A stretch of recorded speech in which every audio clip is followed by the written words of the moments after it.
picking wild berries off God's land, and drinking my buddy's homemade wine, living Northwest wild. Hunting, fishing is my kind of style.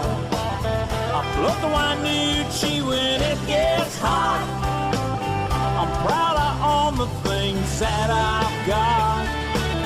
I'm digging in moss bags up in the sand, and after work a cold beer in my hand, picking wild berries off God's land, and drinking my buddy's homemade wine in the Northwest wild. Hey, good evening and welcome to Fish on Northwest. Wayne England, Tommy Donlan back in studio. Josh over there in the corner, keeping distance because we never know what he brings to the table. I know. Huh? Always dirty. Dirty that Josh. Welcome and thanks for tuning in. We got a great show lined up this evening. You know, Tommy, we were talking a couple times during the week here. This time of year, with the lack of things to go and do, right? Our fishing opportunity is extremely limited. Yeah, and just we lost another one here. Area 10 is closed. Well, it closed the 19th, but when you say it's closed, it's like... I mean, it's not coming back. It's done. It closed the 19th. They looked at the numbers. We're at 127% of wild impact. It's over. So we're not getting that March reopener for 2 or 3 days. Right. Right. Yeah. So, right. Yeah, another one bites the dust. And so that just lessens our opportunity so much so. You know, we took a jaunt yesterday. Or the day before, fished yesterday down in Oregon on some coastal rivers, and our buddy Carl Bushelman, who we spoke to a couple weeks ago. Hey, good morning, folks. Tuning in here and signing on. Appreciate you guys joining us. Yeah, had to make the 5-hour dash down to the Oregon coast, get some steelhead fishing in. And it wasn't on fire, but it was a great day. Any day we spent on the water with Kyle Bushelman is always a good day. And had myself, the beard, and a buddy, Jim, from work, and weather was like today. A little cold, a little crisp, a little cold on the hands. Not used to that winter steelhead weather on the hands. But that being said, didn't rain, wasn't windy, gorgeous day on the river. Well, and we're going to have a clip here a little bit later where you're going to show people exactly how that broodstock program works. Yep. And I think it's pretty cool. Yeah, we were able to retain a real nice buck, put him in the holding pen and or the holding box, the aerated box, and dropped him off in the holding pen for the employees there at ODF&W to come by and take to the hatchery holding facility for broodstocking in a few months down the road. Yeah. So a successful day nonetheless, and we actually got one for the program, so that was pretty cool. You know, other than that, boy, we're bouncing all over. We were talking Rufus Woods Triploids with long-time buddy, dear friend, and basically a brother to me, Bill Herzog, will be jumping on with us. And Bill's always great for entertainment and valuable information, so I can't wait to talk to him. I'm going to talk to a gentleman I've known a number of years. First time to get him on the show. He's down there in Northern California. JD Ritchie, Fish with JD. He's turned on to the Lahontan Cutthroat program over there in Nevada. And let me tell you, man, as you mentioned, comparatively size-wise, we're talking about the blackmouth fishery. Yeah. You know, and you're talking about, you know, a decent-sized boat on a big body of water in a troll fishery, and you're catching these magnificent fish. People who have not seen or don't understand what a Lahontan cutthroat really looks like or what it's all about, you wait till you see these pictures. Yeah. And in my mind, I never thought that way, you know, until I really started thinking about these opportunities and the Rufus Wood opportunity that's out there and the size of the fish that they're getting and these cutthroat. Yeah. It's like, okay, you know, before I would have thought in my saltwater mind, okay, I lost my blackmouth opportunity, the season's over. Now what? Now get ready for halibut and lingcod, right? Yeah. But it opens up a whole nother piece of opportunity that quite honestly is a lot more available to a lot of folks. Yeah. Not, you know, not as big of body of water that they have to deal with. So on some of these fisheries, it's like, well, you already got the boat. You got the gear, and if you don't have the gear, you scale down, you get some smaller stuff. You got the electronics. You have a lot of things working for you. That diversity and finding something to go do is just your imagination, willingness to do a little research, getting the proper gear, and go for it, right? Right. Little gas, little travel. It's an easy switch. Yeah, absolutely. And you learn new things, and that's you never want to stop doing that. So, yeah, the Rufus Woods Triploids, the Lahontan Cutthroats. Also going to talk to a gentleman I've known for a number of years. who is well involved in steelhead recovery. We'll get into that a little bit later, but John Mcmillan with Wild Steelheaders United. He's also the science director of Trout Unlimited. I know somebody's, the hair on the back of their neck just stood up when you mentioned those words, but I assure you, we'll get into this in a little bit and you're going to understand why. Then, as you mentioned a little bit ago, we do have the video. I was able to mass produce that thing, get it all edited up, and we got a nice segment to watch this evening here on our successful broodstocking yesterday down there in Oregon. And then we're going to close out the show. Guy that's been around on the old social media for a while, and he's got a good little program going. Justin Bergen, the Tackle Box. He started a mobile tackle company. Tommy rolls his trailer up. You could be standing there fishing. You need something. Justin's probably got it in the trailer. Boom, here you go. Yeah, so mobile tackle service. Pretty convenient and doing very well. Wanted to get him on just to kind of expose what he's doing and let people know. So before we get too far in the weeds here, once again, Fish on Northwest is presented by Better Homes and Gardens, Pacific Commons, real estate located in Puyallup, Washington. They're doing fantastic things for us. Closing out our recent deal that we're working through, some of the headaches and whatnot. They make it so easy. Joe Maxwell and team are fantastic. Make sure you get a hold of them. Better Homes and Gardens, Pacific Commons in Puyallup. Also, our very good friends out there, Defiance Marine. Defiance Marine, manufacturers of the Arima, the Defiance, and of course the Allied series. And it's getting closer. Oh, dude. I am going out next Tuesday to update some photos in the old photo album that I'll put up here on FHN. And the boat is back from paint. On the phone the last couple days with Steven out there in the finite details, and things are starting to get hung and run, and wires getting pulled and motors getting hung and glass getting put in and electronics. Got Certic on the phone. We're getting all dialed in with some top of the line Ray Marine components. Cannot wait. This boat is going to be fantastic. So do yourself a favor. Get online, look up defiancemarine.com, check out everything they got. New boats. Used inventory is down, but it's down all over simply because of this year that we've gone through, right? Yeah. So don't be afraid to price out a new boat. I think you're going to be surprised at what you find. And of course, if you want to get your boat ready as we roll into this next spring here, look nowhere else. Get a hold of the folks out there in the shop. They are going to do wonders for you and your boat and keep you on the water more than not. So a lot of good things going on there. And of course, we want to welcome Phoenix Protective Corp. Check them out, www.phoenixprotectivecorp.com. You guys will see their logo and their information here on our show. They're always recruiting for former military experience and, of course, former police agencies. If you're looking for work, if you're out of work, Phoenix Protective Corp is always hiring. Very, very well-established company, Washington, Oregon, California, and Alaska. So make sure you check them out, www.phoenixprotectivecorp.com. All right, with that, I want to remind everybody, Shing insists that my desk is cluttered with our hats because she's so proud of them, and she should be. They're excellent, yeah. That brown that you're wearing, my man, is... Am I making it look good? Yeah, it's just kind of your habit, right? So, the new hats and the new wares, the sweatshirts, the hoodies, the long sleeve tees, all the stuff we have in the online store, not to mention the blog information and the contributing persons adding information to our webpage. Make sure you check out our webpage, www.fishhuntnw.com. A lot of really good information there. It links you to all our other social media, whether you're going to follow us via Facebook, Instagram, Twitter, and the like. So all of that is connected through our webpage. Give us a look. Check out the store. Purchase some stuff before it's all gone. We're gearing up, though. I mean, we're anticipating attending that sportsman show in March. And I'm hoping so. I'm hoping it stays. Hoping we have a booth, and we're hoping to sell lots of swag, so we're building inventory as we speak, but get on there and check it out. So with that, Young and Thomas, sir, we have a lot going on. Some things that came out recently around the Northwest region and beyond. They announced a 2-rod endorsement allowed for spring Chinook on the Willamette River. That's phenomenal. Isn't that great? You can actually have 2 guys or a husband and wife in a boat. You can run 4 rods if you dare. Yeah, and another 6 rods and you might be tuna fishing. Yeah, so there's that option. But the fact you can use a 2-rod endorsement for springers. Now the run forecast is at 52,000 plus some change. That's going to be about 38,000 and a half hatchery Chinook, spring Chinook, okay? So you got some pretty good opportunity on the Willamette if conditions get dialed in and we get a number of those fish truly coming back. It's about 6,000 more than the actual return in 2020. So things are looking on the up for at least that first run of Chinook coming into the Columbia in the Willamette River. We have a 2-rod endorsement. That's pretty exciting. I may even have to venture down there with the new boat at that time and see if we can't find a few stringers.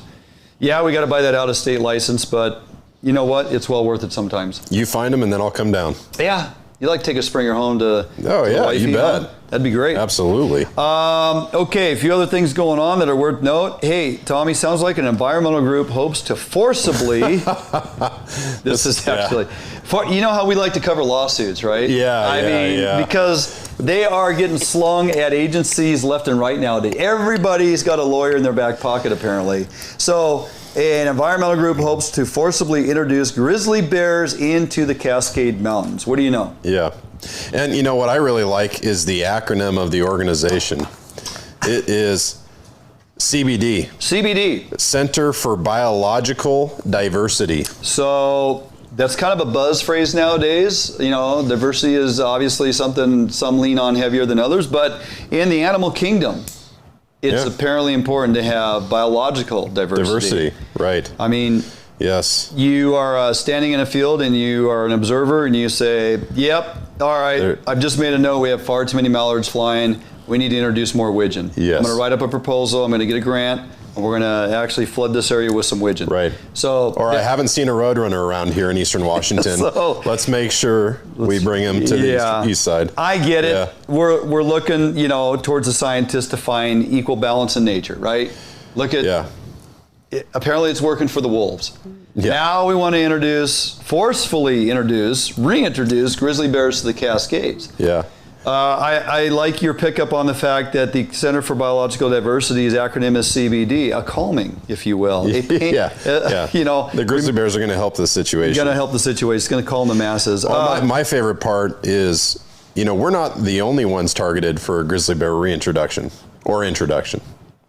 As in areas? As in areas. There is a laundry list of locations here. These folks are going for more than just the Cascades. The Cascades. Gotcha. And it includes California, Arizona, New Mexico, Nevada, Utah, Colorado, Wyoming, Montana, Idaho, Oregon, and my personal favorite, Texas. When's the last time you saw a grizzly bear in Texas? Yeah, never. Maybe in a zoo, you know. It's possible. You know, we need to ask our new commissioners. Yeah. You said zoo. Right. That's right. They both have a lot of zoo background. They can probably help with this. So, yeah, I find it interesting that they're actually filing a lawsuit to forcefully introduce grizzlies to the Cascades. I have no idea where this is going to land. I'm sure folks will be weighing in. It's an interesting fight that they're going to put on. All the states you listed historically have had grizzly bear. Wasn't aware they were ever in Texas. Yeah, that's a new one for me. I had no idea they were down that far. Maybe I'll give Ronella a call and see if let him weigh in on that whole deal. But that's an interesting one. So caught me off guard in that regard. Okay, so there are times, Tommy, we cover a lot of information, it seems, on this show that other folks don't really want to touch. Well, I get that feedback from people a lot, but the overwhelming message received from folks viewing and you guys is that they appreciate the fact that you and I will have those conversations, that we'll pull people in. There is a host of groups out there, some of them, many of them, that we've had on this show, okay?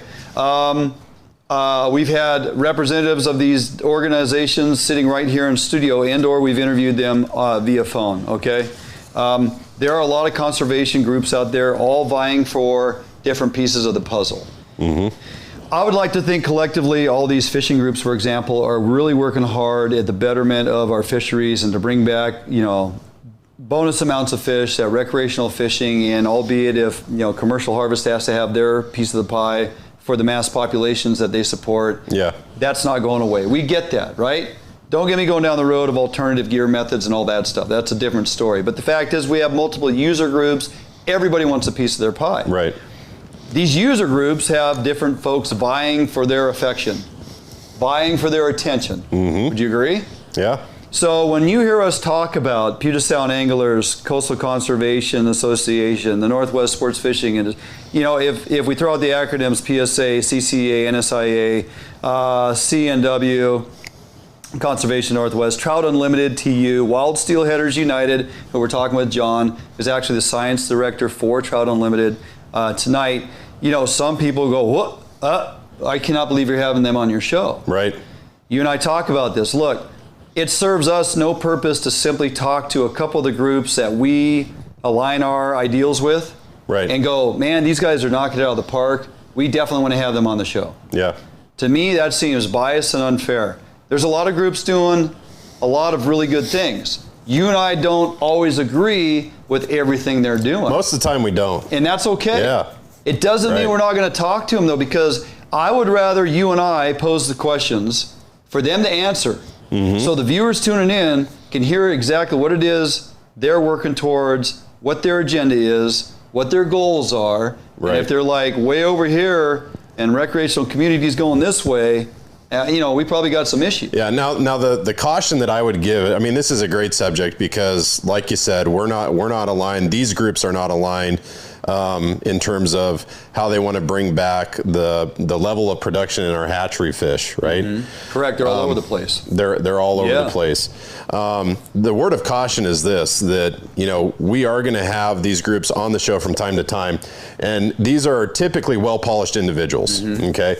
And so I would say that you have to look deeper into the track record. Listening to this and hearing their message is one thing, but you really have to dig deep and understand how they voted on issues, how they've shown up when it comes to things like North of Falcon, what initiatives are they truly supporting when it comes to things like, Wild Fish Conservancy and their pound pens in the Columbia River.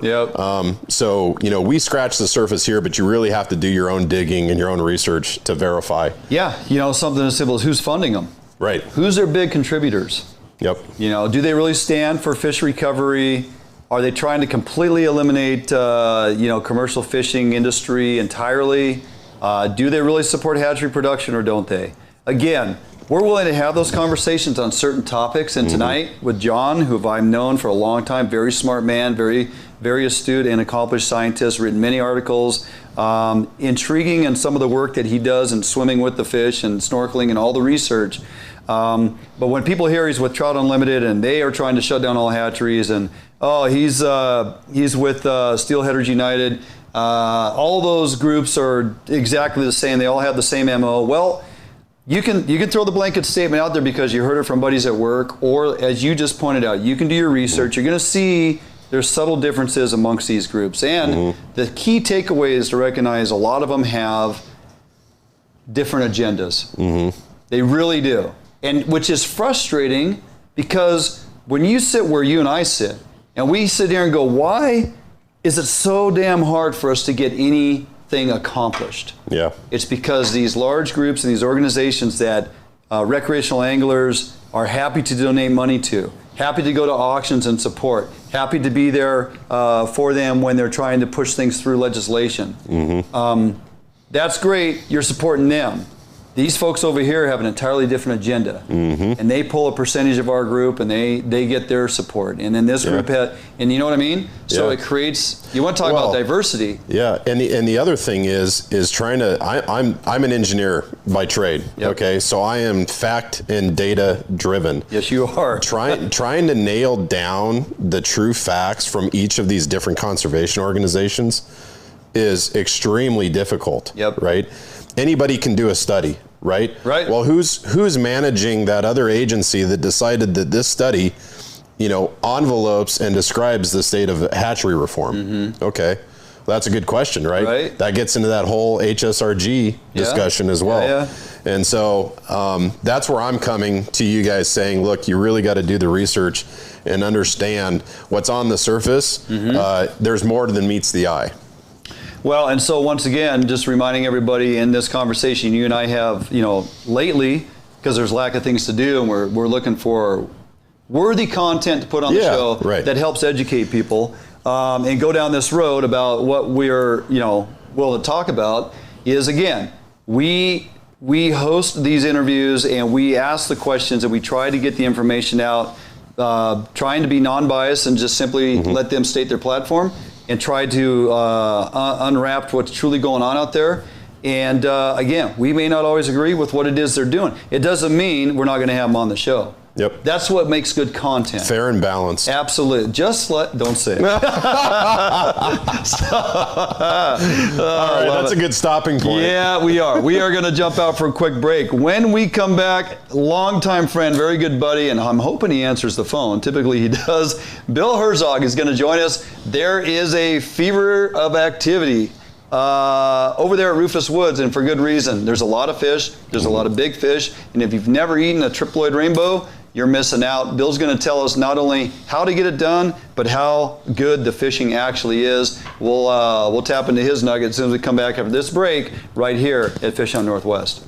Marine is the one-stop shop for the Pacific Northwest angler. Whether you are looking for a small skiff to fish the Sound or rivers or a huge offshore tuna machine, Defiance Marine has it. At Defiance Marine, be sure to power your boat with a Honda outboard package. Take advantage of the reliability and 5-year top-to-prop warranty on your Honda outboards. Our service department is always here to help and serve you as the customer. Did you know Defiance Marine has boat financing experts to help get you the best term rates on your new boat purchase? If you need financing for that new boat, call us today.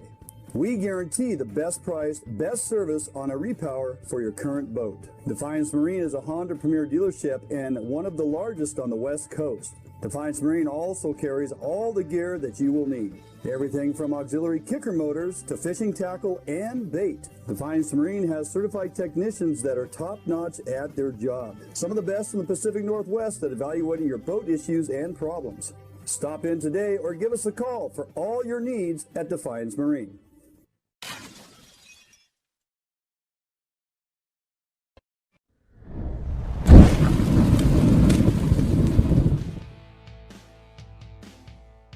Today, the need for quality private security services is at an all-time high. Contract Security Service provides day-to-day peace of mind as they protect people and property. Phoenix Protective Corporation strives for excellence. Above all, Phoenix security officers are managed by leaders trained to inspire and encourage greatness. Here at Phoenix, we provide service for multiple state and federal contracts, with service ranging from uniform, patrol, alarm monitoring, canine detection, executive protection, as well as investigative work. We here at Phoenix are looking for highly motivated individuals to apply. If you're a vet, retired or active, and would like to work with us, please apply. Hey, welcome back, Fish Hunt Northwest. Wayne England, Tommy Dolan in studio with long-lost brother on the phone. Not have been in studio often enough. Here on the old west side, Mr. Bill Herzog, the general himself, is gracing us with his presence via the phone tonight, Tommy. Amen. Yeah. How you doing, buddy? Any better? I couldn't stand it, my grandpa used to say. Oh. So actually I'm on the west side, and believe it or not, this is really weird. When I got over here, it was raining, and I got stuck in traffic. I don't know how that happened. You know what? You stop bringing that east side dysfunction to our west side. Yeah, no kidding. Yeah. I'm blaming you. So, where it has not been raining, and might be a little chillier in the air for sure. Little time over on Rufus Woods, man. Your backyard now, your old stomping ground. Even when you were on the west side, you would make it a point to get up so early, or just stay up all night and do a flame run over to Rufus, and just a place that you call home. So how great was it for you and Mr. Vetter and Wags to get out there the other day and get back on that water?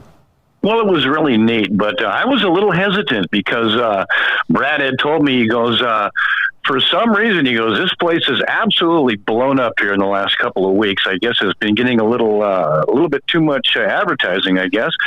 And he said last Sunday there was over 70. That's 7 with a 0 on the end of it. 70 rigs down fishing the area. And for Rufus Woods, anytime I see more than 2 or 3 other boats down there, I get cranky. Yeah. I thought to myself, I was thinking to myself, D, I go, I don't know if I want to go or not. He goes, no, we'll be fine. Let's go. Fishing's great. So I go, I haven't been there since summertime, and I've never fished Rufus Woods. in January. Oh, you never. I never. It's usually September, October, June, July, August, and starting in May. But I fished it in February a few times, but never been there in January. But I hear about the great fishing, and I go, well, got to go try it. Here's the great news. When we got there, there was only about 40 boats and 40 trailers there, and I still almost fainted. I'm looking at Brad going, I am not getting in that boat. I'm not, right? I'm just not doing that. Not doing it. Come on.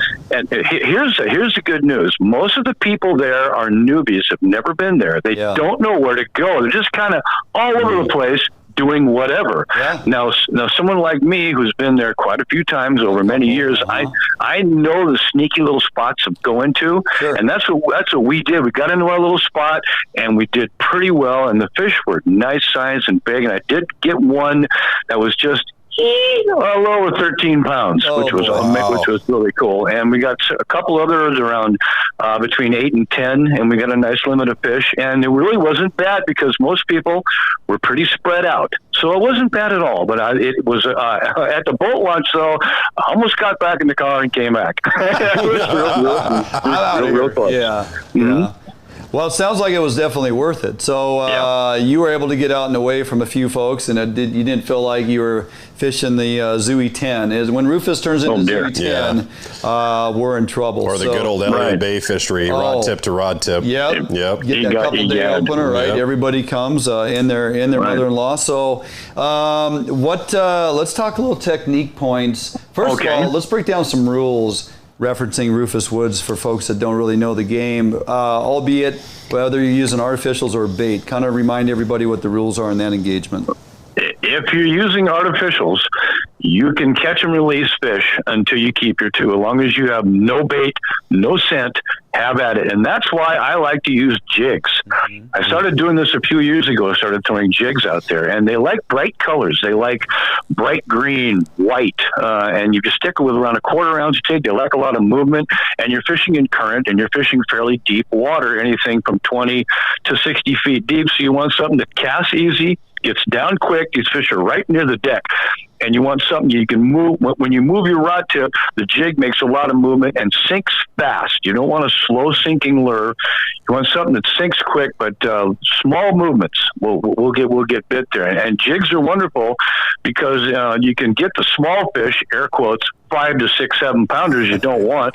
Okay, that's crazy for most trout fishermen. That's a fish of a lifetime. Right. We don't ever see them that big, but over there, you want the ones that are 8, 9, 10, possibly larger, and that's a long way to go and a long travel, and you want to be able to take home some nice fish. So if you fish artificials, you can do that. But if sometimes it gets tough, and sometimes you're looking for a bite when the current's not going, the fish are not playing. You want to, you got to pull out Mr. Power Bait. That's what we call, you want to go down and dirty. If you need a bite, if you need a fish, here's the secret. I'm giving it up for everybody out there because I love you guys. Yeah, you do. Green, chartreuse, garlic, power bait, outfishes, everything like, I don't know, 1,061 to 1. Yeah. It's the key. If you need a bite, pull out the power bait. But it's as long as you use a bright jig and you stick with it, and you're gonna catch your fish. You're gonna do that. You're probably seeing a lot of disgruntled Area 10 blackmouth fishermen over there with their pilot house boats, I would imagine. Plus the moochers. Yeah. The moochers are jiggers now. So for the newbies that decide they would rather have an 8 to 10 pound triploid instead of a 5 pound blackmouth, what's the, and they're going over there, they have no clue, and they need to find the fish. Is this a big sonar game? Are you for somebody that's new? I know you got your spots, but is it, can somebody successfully drive around, find those fish where they're hanging out, or what's the method for somebody that's approaching it for the first time? Okay, you want to go down by Mcmillan. There's only there's 2 launches. There's one all the way down at Chief Joe Dam, but you can fish down there too. They're down there. There's trout from Chief Joe all the way up to almost to Grand Coulee. But most people launch around the Elmer area. You have to be careful now because we had tribal launches but you could launch all up and down, but they're closed now because of COVID. We can't launch it. We can't use those launches. So it's a long run up or down to the areas. But if there's 3 major pens where the fish are, where they're planted and or escaped, and that's about a 10-mile area in there where if you just stay in out of the current, target 20 to 30 foot, 40 foot depths, however you want to fish. You can get them trolling with plugs. You can get them with jigs. You can anchor up, throw power bait out there. There's a whole bunch of ways to get them, but just look for the other boats. Pretty much, that's a pretty good key. But if you go anywhere around the pens, you're going to find fish. That's the key for somebody who's going to go out for the first time. And that's a whole big area. Just basically find a spot where they're not hammered on. That's the other key, because they get spooked. They get spooked pretty quick. So kind of stay away from other boats, but not too far. So you're in a good area. And people have been wondering this year, why this year all of a sudden is the fishing so good? We've all known about Rufus Woods since the late 90s, right? Yeah. And the state record fish was caught in the early 2000s there. Why are there so many fish this year? Well, let's go back. There's only a few positive things we can say about 2020 and COVID is it kept people away. They plant down there. Right. They plant 20,000 fish in March every year down there. Okay. And because there was no bank access where people usually fish for them off the bank down there, the boats are long running boats, and people just were not out there and not fishing, just scared to be out or whatever. Those fish really didn't get targeted all summer long. So we have all these fish that made it and just started growing, and here all of a sudden we got 3 times as many fish as normal that are in there because they haven't been targeted, and they grow as fast as the other ones, but there's so many more of them now, and it doesn't take long when people figure out they're there for the word to get out, and that's what we got going now. Yes, the beauty of social media. A couple photos of some big fat fish that definitely could spend a little time on the current treadmill. And, and next thing you know.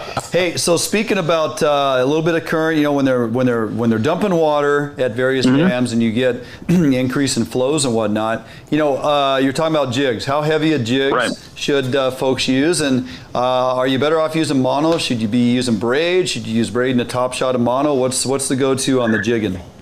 Well, it's something I've been doing for about 4 years now, and it works so well. It's something that I didn't make, but I kind of improved on it a little bit. Like I use a 10 or 12 pound braid for mainline. I use white, something I can see, either like Power Pro or Nanofil, something like that, and I'll put a 6 or 7 foot top shot of 10 pound fluorocarbon on the end of it.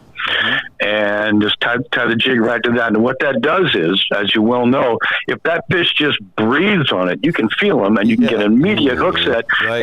And you do lose a lot of tackle down there. It's just the nature of the beast. There's rocks, there's cables, there's who knows what's down there, but you're going to go through a lot of tackle. It's just the way it works. And what that top shot does is you could probably catch them tying straight to the braid, but if you do hang up, you can break off easier. And and what the fluorocarbon does too, it allows you to use a little heavier lines. When you get a hold of one of these big beasts, you got a shot to land them. A lot of these fish are lost because of too light a line, bad hooks. Bring your A game down there, man. Those fish are big and they're nasty, and they like to use structure. Yeah, they do. And it was funny. Brad hooked a huge fish on a salmon rod that he had hanging off the side. He didn't have another rod, so we had his rod just hanging there, and that thing doubled over. It ate it. We were trying to get our last fish. He put a giant night crawler on there and threw it overboard. And a fish ate it, and that fish that rod was creaking into the cork. It was like a Chinook at it. We're just weaving a tapestry of expletives. Grab that thing, and he got a hold of that thing, and it was smoking line like a big king, and he couldn't turn it, and it got him into something, and it got off. But I mean, God knows how big that was, and I did talk to Austin Moser. Austin was down there. He did quite well again. Sure, yeah. And he said, today we hooked probably the 3rd or 4th fish. He figured over 20 pounds, and he didn't land any of those. Can't get them. What? They're too big. They go under you gotta stuff. Be kidding me! 20 pounds? Yeah. Oh yeah, well, my biggest fish in there, Dwayne saw a picture of it. I got a 24-pounder back in there in 2007. Yeah, and I got a 19 the same day. That was quite an impressive limit. Why would you ever fish for kokanee when these things exist? Oh, well, you're asking now. Hey, I'm Tommy sorry. doesn't know. I'm sorry. He's asking I'll take my poor saltwater You are attitude asking the somewhere wrong else. person that question. Well, nice working with you. Yeah. Hey, I couldn't resist. I have to rib Dwayne about something. Oh, Tommy, if you only know the kokanee tails, Herzog and I could tell. Oh, man. No 24-pounders, though. That's impressive. Yeah. So, these other alternative fisheries this time of year when our anadromous fisheries are in such a toilet is starting to pique Tommy's interest. He's starting to kind of look around and go, Well, Tommy, I'll tell you something else, Tommy. If you get a hold of one, have you ever eaten one? Has he ever eaten one? That's what he said. That's what he said. Yeah. Whether you do them on the grill or on the on the smoker, I mean, if you smoke one, you'll never eat any other fish. I swear. You'll go, this is the most amazing smoked fish. They're so full of oil, they're oilier than a spring Chinook. Ask Dwayne, he'll tell you about that. Okay, I'm ready. I told him he will catch his barbecue on fire if he's not ready and prepared. Yeah, and that's a fact. Keep a nice cold beer there handy. Keep a cold beer handy to throw on that barbecue. You know. Right. Oh my God, that's beautiful. Yeah, all right, really brother. Hey, we got to run, but always so great to check in with you. And let me know next time you're heading west. We got to get you back in studio as soon as you're available. So it'd be my pleasure, and it'll be sooner than you think. I got to go steelhead. I got to go steelhead fishing. Oh yeah. Hey, stick around. Turn on the show if you're not watching, and you'll see that nice broodstock wild fish I got down there in Oregon yesterday. It was a dandy. All right, guys. You guys have a great evening. I'll talk to you later. Okay. All right, Thanks, man. Bill. Take care. Thanks. You bet. Bye bye. Yeah, phenomenal. Oh, 24-pound rainbow, Tommy. That's phenomenal. He brought me a slab. When we were back in the day when we were doing wild country, he brought a slab into the studio. It was a cross-cut chunk out of an 18-pounder that he got. Wow. And that was the first time I took home a big slab of triploid and threw it on the grill. And I ain't kidding, man. I was there with the water bottle putting out my barbecuer. I had no idea.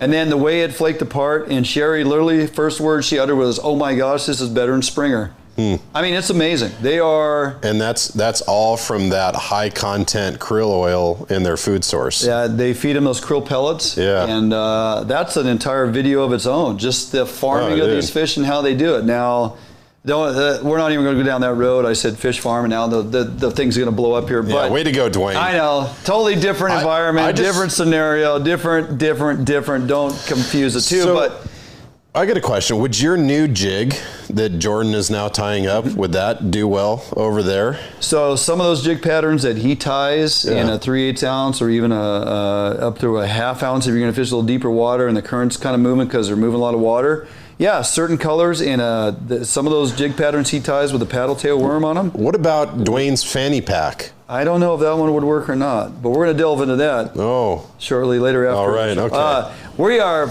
running a little bit behind. JD Ritchie is waiting patiently down in California. Jump out for a quick break. We come back. We're going to continue the conversation on additional fisheries, Lahontan Cutthroat, Tommy, something we probably need to board a plane, go to Reno, lose a bunch of money, go catch a bunch of fish. All right? I'm in. Who else wants to go? JD Ritchie right here, Fish on Northwest, right after this break.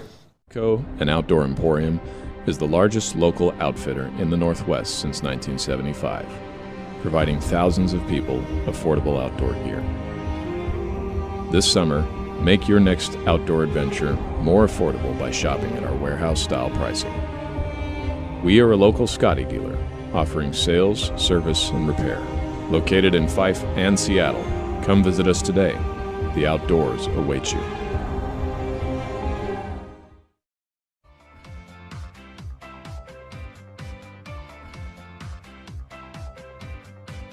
It's easier than ever to browse homes and connect with an agent on the go with Better Homes and Gardens Real Estate's mobile app. With the app, your home search is synced across all of your devices, so you can pick up your home search anytime, anywhere. Take full advantage of an enriched, mobile-optimized map search experience. Use location services to quickly find homes near you that match your search criteria. Draw your own map boundaries to find homes in a specific area, and apply layers to view school districts, neighborhoods, zip codes, and more. The app's user-friendly design makes it easier than ever to find a home you'll love. Narrow down your search results, save your search criteria, and save your favorite homes. You can browse your saved homes in a list view that puts photos and key details like price and square footage right at your fingertips. Or check out your saved homes displayed on the map.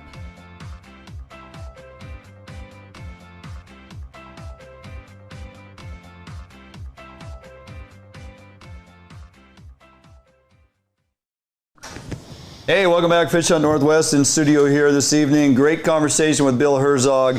Gonna keep it rolling. First time to the phone lines. Don't know if I'll ever get JD up here in studio. Would love to have him. He's a character to be held for sure. JD Ritchie, Fish with JD at www.fishwithjd.com. JD, how you doing this evening, man? I am doing great. Thanks for having me. Absolutely. Well, you start posting a bunch of pictures out there on the old social media to get folks interested in your Lahontan Cutthroat opportunity you are now going to be providing, and I figured it warranted a phone call. So let's talk a little bit about that fishery for folks that don't know where you go get these big Lahontan Cutthroat, where it's at, and a little bit of the history of how or why it exists. Yeah, you bet. So I'm fishing Pyramid Lake, Nevada, and if that sounds familiar to a lot of people, it's not surprising because it's really, it's always been on the radar, but the fishing's just been so good in recent years that it's really becoming, almost an international angling destination, particularly for fly guys. I troll mainly, but it's, there's a lot of different ways to fish it, which is really cool too. Yeah. But it's always had Lahontan Cutthroats in it. It's a natural lake out in the desert northeast of Reno, and it's an interesting place because I live in Tahoe, which is a couple hours away, and come from the forest and the mountains, and you go over there and you're in the middle of the desert, and it feels like a lake almost shouldn't be there. Right. It's kind of like. The two things that come to mind when you're there, you feel like you're either in Baja, like on the Sea of Cortez, or you're on the surface of Mars. Oh yeah, but and I don't mean that in a bad way. It's really it's dramatic, and how the desert can be beautiful. It's really a cool place, and the water's kind of got that Kenai green, the steely green color to it. Yeah, and so they've had Lahontan's in there, forever. And a natural spawning fish, but it's also enhanced by the Paiute tribe out there, and it's on a reservation. And what's really cool is it's a really nice example of how the tribe is kind of looked at this and said, "Geez, we're all the way out here by our lonesome. There's not much going on economically. What if we enhance this fishery?" And boom, it's like it's a win-win because they got people streaming from all over the place, and there's an access fee, pay $25 to fish, and it's $25 to launch, and so, but people don't mind that when the fishing's good, and so it's really a good situation because you got the tribes reaping all this benefits of bringing all this money from the folks outside, and then people are having a great fishery, so it's kind of a cool deal. And so what really has put this thing on the map is I guess the cutthroats in there historically were, 40 pounds, some of them. I mean, just what? Yeah, Chinook size. Yeah. Oh my God. Then I'm not sure what happened to those. The main spawning, the only spawning river is the Truckee River that flows into it. Actually flows from Tahoe and then into Pyramid, and over time that got dammed up and logging and all the usual stuff. All the usual things we do to destroy good fisheries. Yeah. Right. Yeah. And so. In recent, I'm not sure exactly the year, but I want to say in the last 10 years or so, one of the biologists found a strain of cutthroat, and it's in a little creek. I want to say in Idaho, and I need to look that up, but just a little tiny creek with these little, I think they were like 6-inch cutthroat. They were small, but somehow they determined that those were closely, from a genetic standpoint, they're real close to the original giant Lahontan that used to inhabit Pyramid. So they brought them back and raised them, and lo and behold, these suckers get big. No kidding. Today was I fished there today, and it was actually kind of a slow day by Pyramid standpoint. We caught probably a dozen cutthroat between Now the smallest one was probably 5 pounds and up to 8 pounds. Mm-hmm. And that's kind of a ho-hum day. And anywhere else, that would be spectacular. Right. And last week, I guess it was, a guy got a 26-pound cut out there. And so, it's only a matter of time before a 30 comes. Yeah. So it's pretty impressive. And, I went the day before that, and it's really weird. Sometimes you just get into the quote unquote 5 to 8 pound rats. God.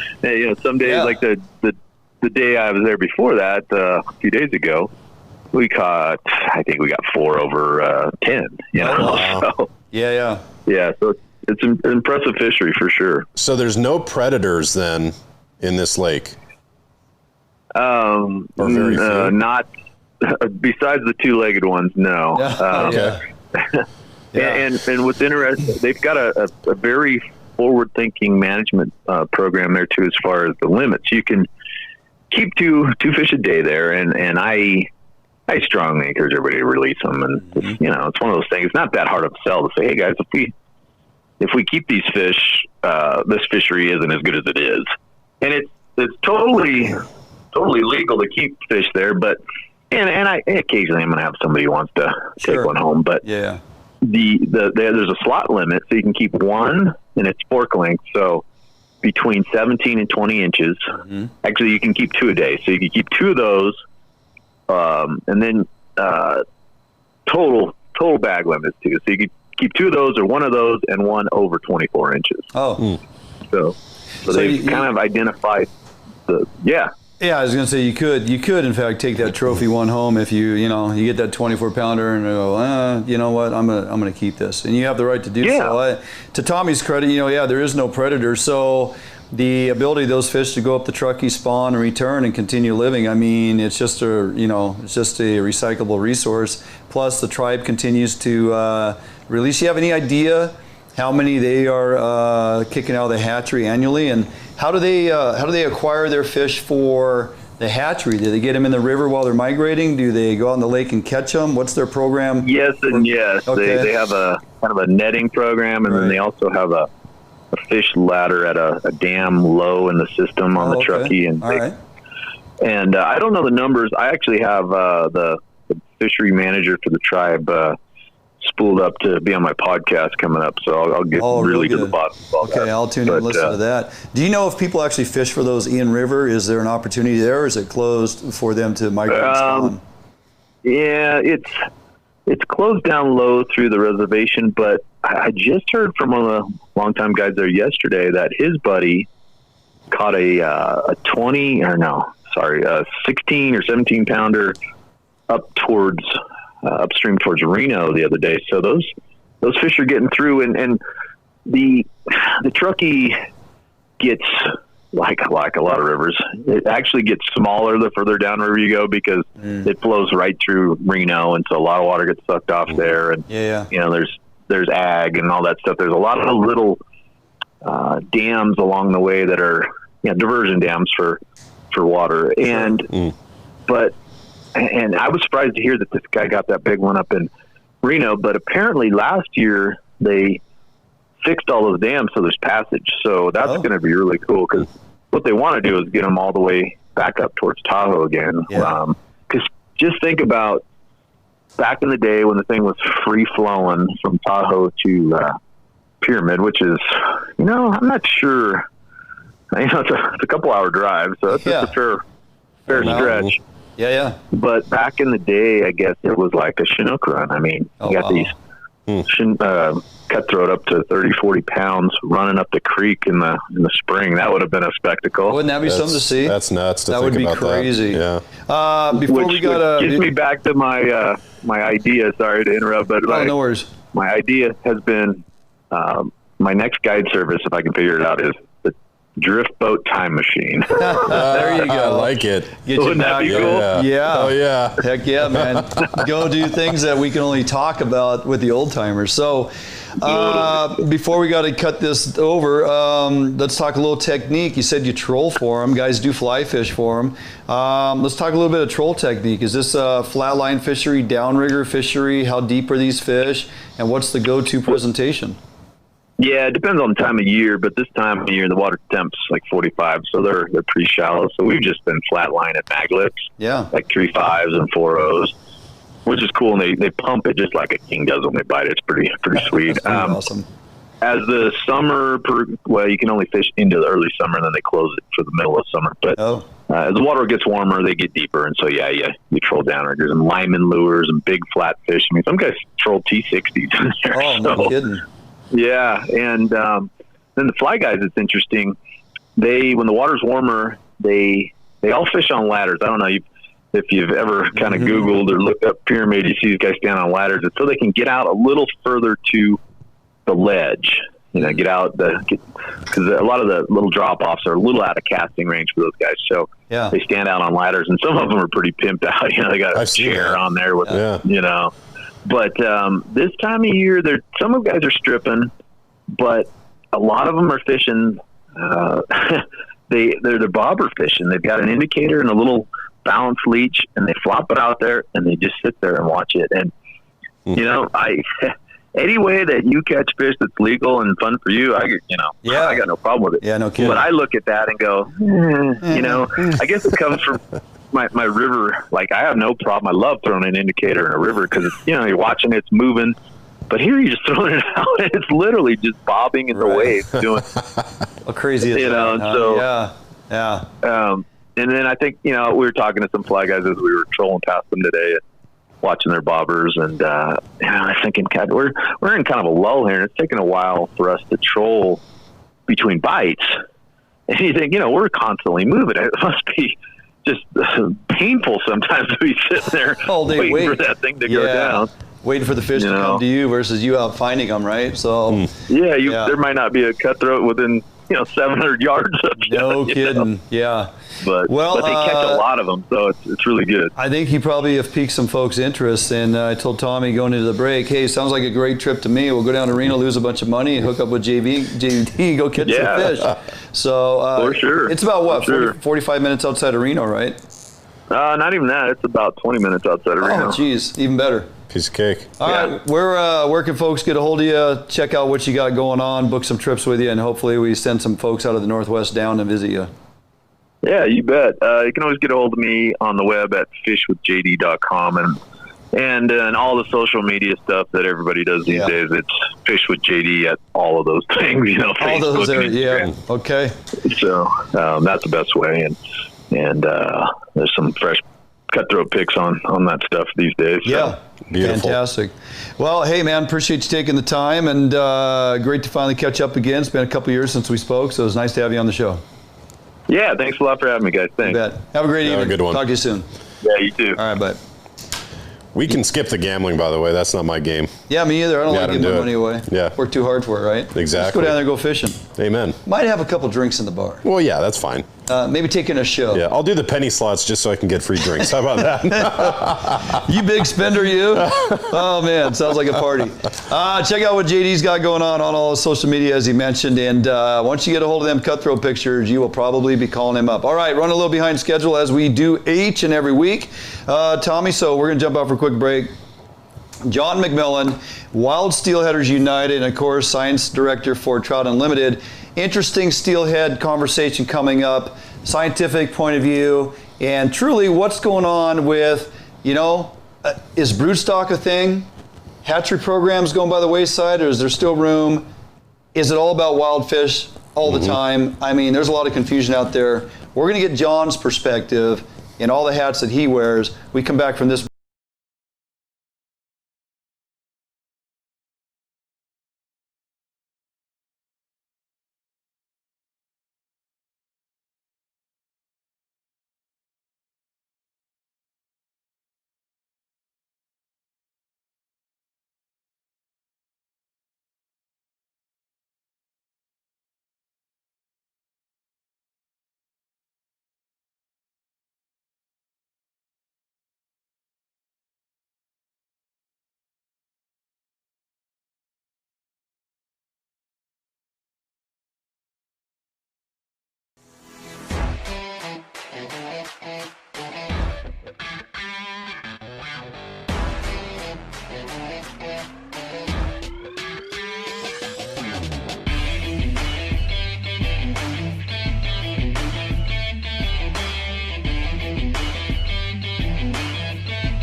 A Northwest favorite for almost 40 years, Arima Boats are manufactured with pride right here in Bremerton, Washington.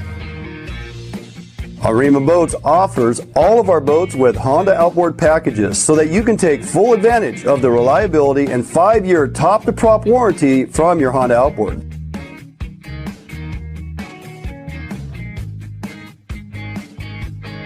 With literally thousands of Arima boats on the water throughout the Pacific Northwest, Arima boats are a proven hull design that offers incredible fuel economy and all of the amenities that a serious angler is looking for.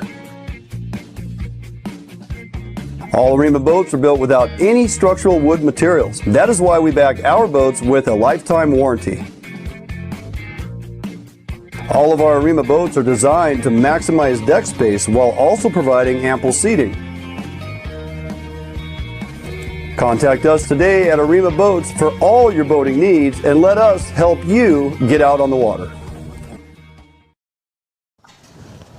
Hey, welcome back, Fish on Northwest. Dwayne England, Tommy Dolan in studio. If you're just joining us this evening, we've had a couple pretty insightful guests on tonight, Tommy. Yeah, absolutely. It's been good intel. It's kind of blown my mind.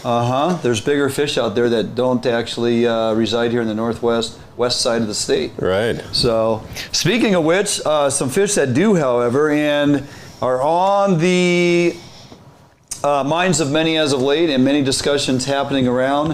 What are we doing wrong? How do we fix it? Our next guest, first time on the show, a longtime friend though, but we've known John for quite some time. John Mcmillan, Steelheaders United, and of course, Science Director for Trout Unlimited. How you doing, John? Oh, great, Dwayne. Thank you guys for having me on today. Yeah, absolutely. You know, conversations with you are always interesting and a great perspective from your viewpoint on, and you know, and what the folks at Trout Unlimited are doing. Just kind of what's going on out there, and some things that are working, some things that aren't. So, first of all, you and I kind of talked about this the other day. You know, there seems to be maybe some confusion, a little confliction.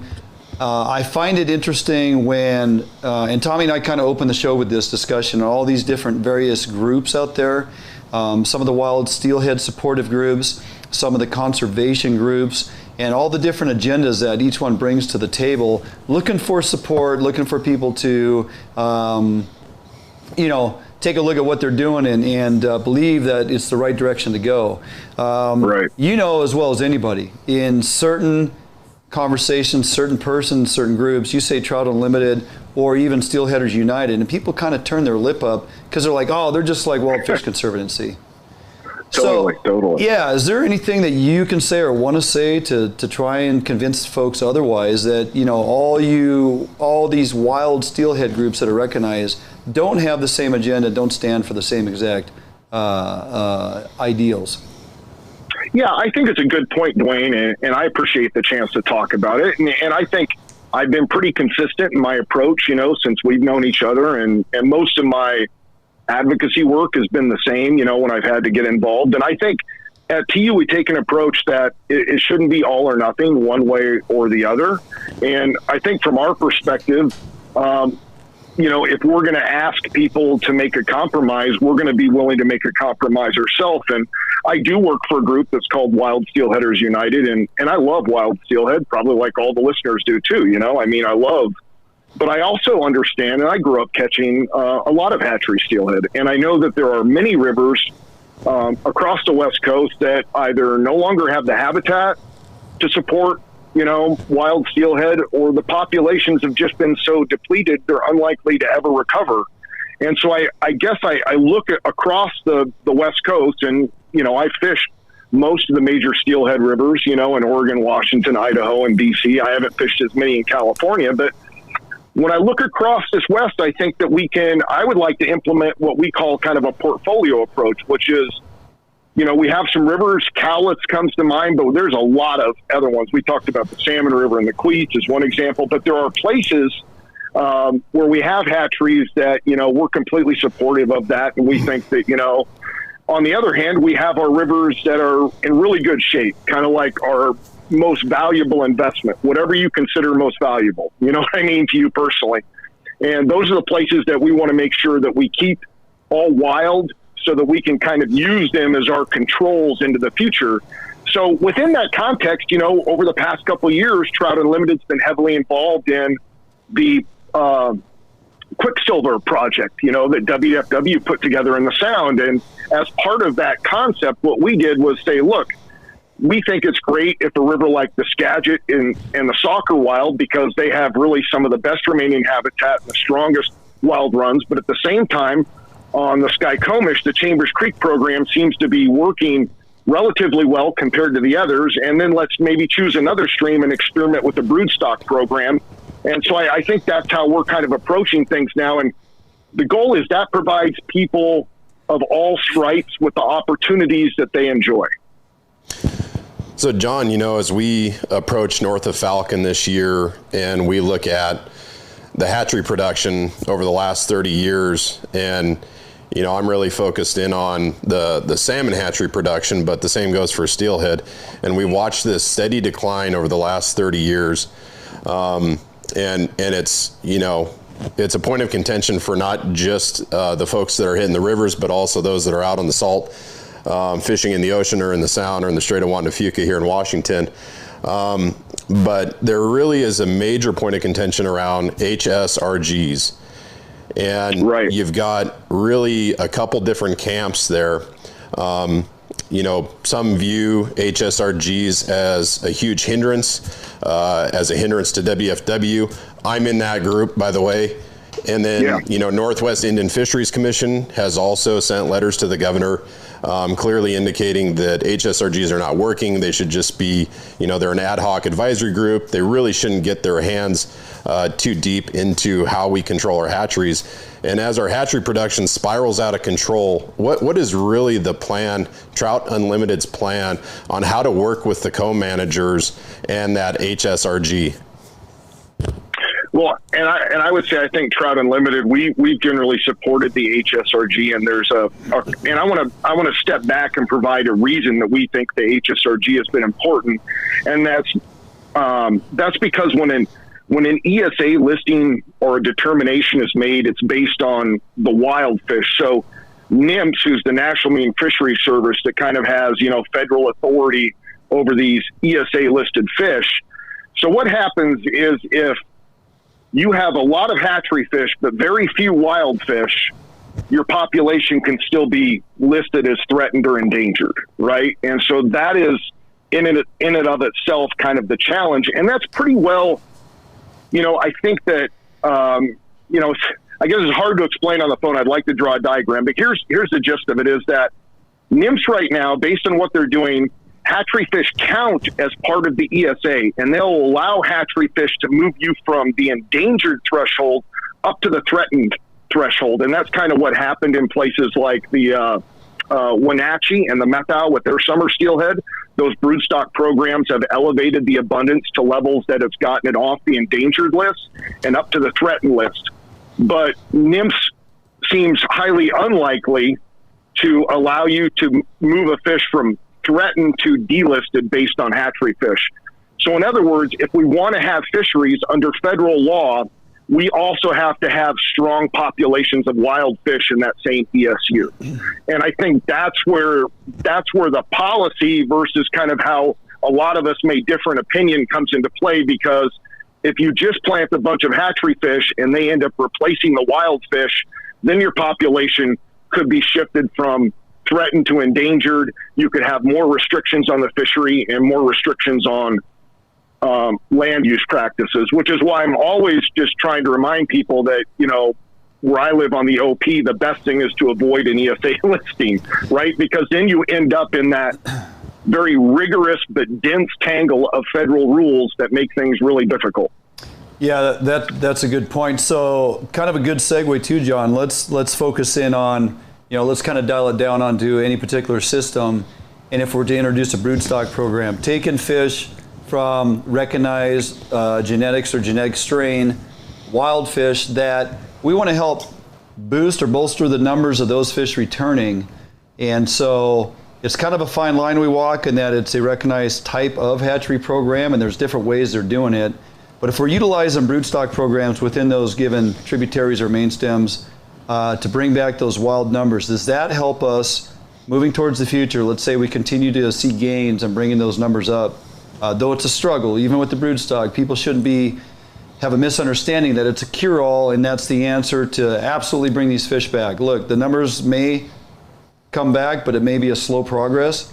But does that help us head in the right direction, preventing ESA listings, preventing us from going from one listing to the next because we're truly utilizing those genetic stocks?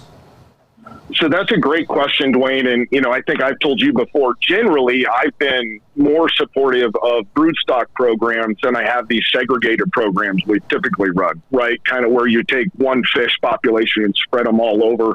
And I recognize that, you know, we all do, right? Anytime you add an animal into a system that has been, you know what I mean, through a domestic rearing process, it changes the animal, and especially in steelhead. But at the same time, I think we all have to recognize that fishing's a really important part of our social fabric in the Northwest. And that's why I've been of the notion that, so planting broodstock on a place like the OP will not keep us off the ESA list, because they will only evaluate the wild fish in that context. But broodstock could, as they have in the Upper Columbia, keep you off an endangered listing. And I don't think the OP's in threat of being listed as endangered. I think the more likely listing would be threatened. And so I guess I step back and say, what I think we need is we need a core, you know, some of your best rivers to be wild, and then we're managing all of the other rivers based on, you know, all the things we talk about. Like, this river just cannot support wild fish, so we're gonna use as many hatchery fish in that system as we think it can support and that the anglers need. And so, but I also want to remind people that I'm not always sure that, you know, I do support these for fisheries, but on the recovery end of thing, I think it gets more complicated because we've tried steelhead broodstock programs in the Skagit for about 10 years, and they didn't work. And we've had one in the White River since 2006 for steelhead. And I think we've had one in the Green River for quite a while. And then, you know, the data on the Saltduck program, which I'm most intimately familiar with, you know, the Snyder program. The big problem with the Snyder program is that when they released the smolts, about 40% of those smolts were too small to enter the ocean, and so they just hung out in fresh water, and almost all those smolts just died in the summer. And so it gets me back to, I don't look at it just as hatchery or wild. I think that we need to start thinking about how we want to tailor broodstock programs so that we're producing more quality fish and worry less about quantity. You know what I mean? Like, we can produce fish that are more like wild fish and have that big size range, you know, from 5 pounds to 20 pounds. And those hatchery programs should also have higher survival rates. So, you know, that's a good point. And along those lines, you know, we look at rivers like the Nisqually, and you've taken the Green River fish decades ago, and you've planted that fish into the Nisqually, and now that is considered the resident wild fish for the Nisqually. You're talking Chinook. Chinook, yes, talking Chinook. As an example. As an example, right. And so, you know, you look at that, and yet we're managing that like that was the initial strain of that river, which is false. How come we're not bumping up the hatchery production in that river to the max capacity that river can handle? And why aren't we doing that in other locations where we've planted these fish that are not native to that river system? Yeah, and that's a great question. You know, we had some of that in the Elwha too, where we had some fish that were clearly rainbow trout above the dams that were California fish. You know, they were from McLeod River plants. No kidding. And those fish seem to have been weeded out now that, you know, the dams have been removed. But my simple answer to this is, you guys hit on one reason that I don't dive into the salmon issues. To me, it's just so hard and complicated. Well, you know what I mean? I honestly, I just feel that there's so many players, and, you know, that's one reason I chose steelhead, is I felt it was a little simpler, and that because we didn't have commercial ocean fisheries and things like that, it was easier to, you know, maybe try and achieve some success. So I wish I could say more on the salmon end, but I generally just back out of it, because, as you guys know, if I say the wrong thing about something I'm not an expert on, I'll get my ass handed to me by somebody later. And I know a lot about steelhead, and I think I know enough about salmon, but I'm not an expert on those populations, you guys. Well, let me back you up then, John. You made that statement that broodstock steelhead survivability, bumping numbers in a river, for example, is not a guarantee that you're not going to receive an ESA listing, because they don't, and you're talking NOAA, I believe, doesn't recognize those fish as being natural, spawn fish surviving out of the gravel and making a return. So first part of the question is, why is that?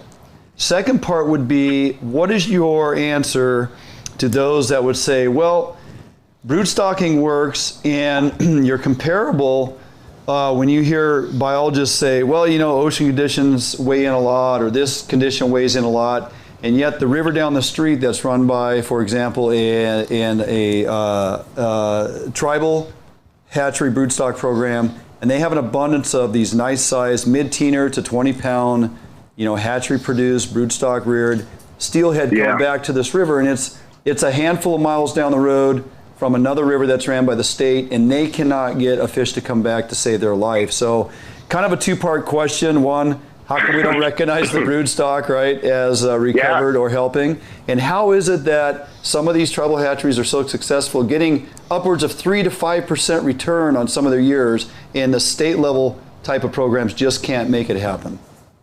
Yeah, and the second question I'll take, which is, I'm not sure, that's a great question, Dwayne, and but I see this with steelhead pretty commonly, which is wild steelhead are hard to grow in a hatchery. So when you bring them in, their offspring are inherently skeptical. It's almost like you've got, like a coyote pup, in there. And salmon are a little bit different. They're more gregarious. They live in bigger schools of fish. You know what I mean? Yeah. I hate to say it, but they're kind of more like city folks. You know what I mean? They're used to the interacting all the time. And it's great to be in the concrete. And me, on the other hand, I'm more like, I'm probably more like a sculpin man. I just avoid people. But, there's that range of behaviors. And so I would say this, though, is that the Quinault program is one that's often brought up, and I have not fished the lower Quinault and caught those fish. All I do know, though, is, and this isn't to blame the hatchery, but is to say that the Quinault wild winter steelhead population is in strong long-term decline. Okay. And it and the Queets are in the worst shape of all the OP rivers in terms of that declining trajectory. And there could be a million reasons for that, right? My point is that it just doesn't always mean you're necessarily going to get lots more fish back to the spawning grounds. They could be harvested, which they're meant to be. You know what I mean? Yeah. You don't know what's going on. But I would say this, I went to grad school at Oregon State. You were on the Silettes the other day. I fished the Silettes.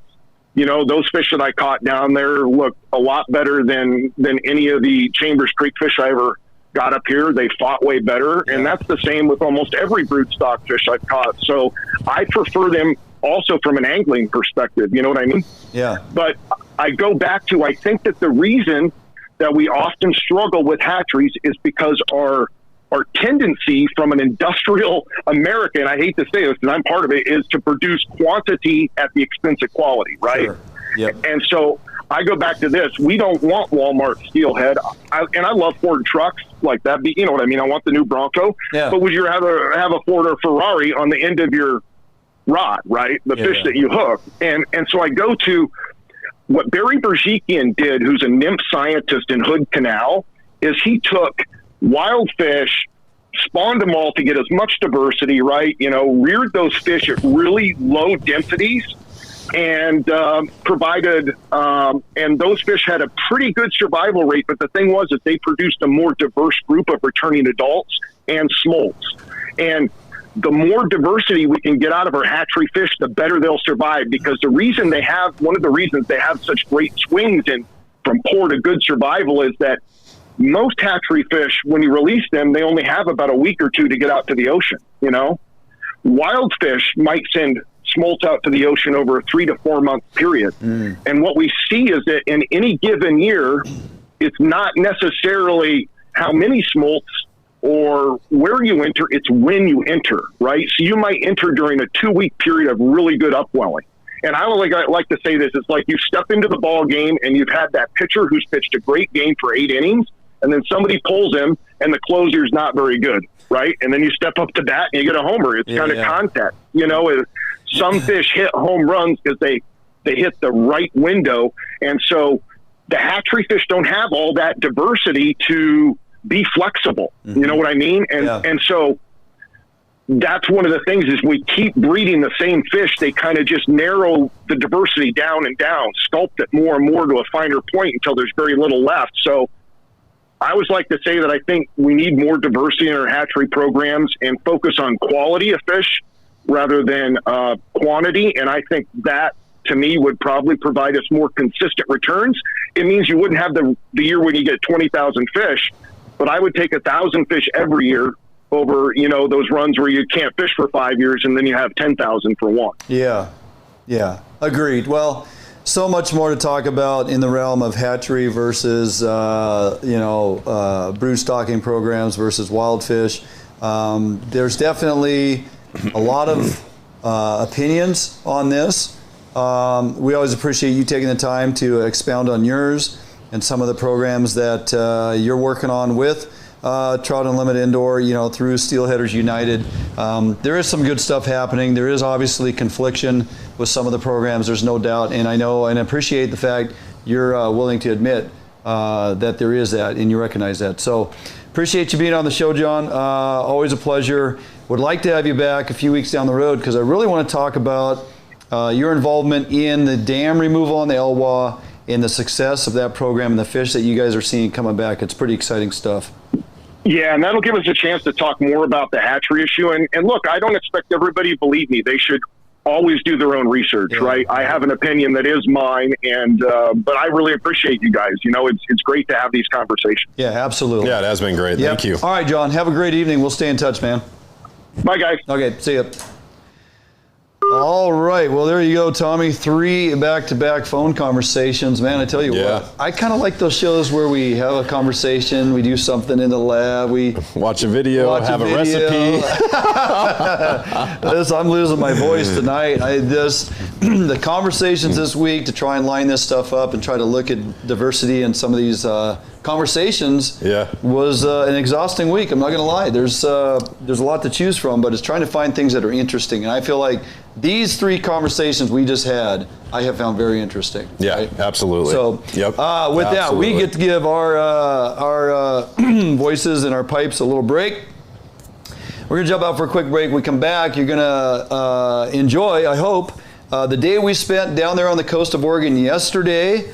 This literally, we fished and filmed yesterday morning to mid-afternoon, and on the drive home in the truck, I'm sorting through video content and trying to wrap something up that we could show on tonight's show.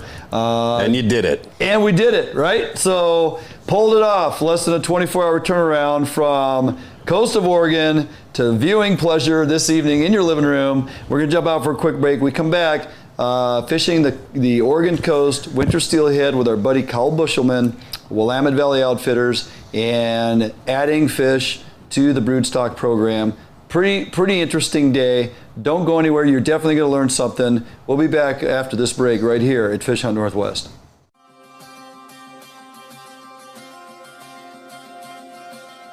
Allied boats are built by West Coast fishermen for West Coast fishermen.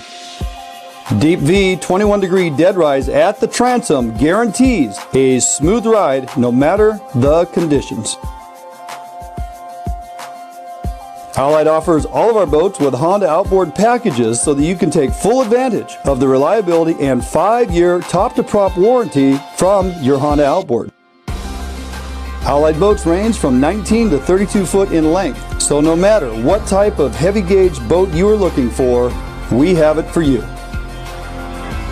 All of our Corsair 21-foot and larger designs come standard with reverse chine that is welded inside and out with no extrusions below the waterline, so that you will never have to worry about corrosion problems down the road.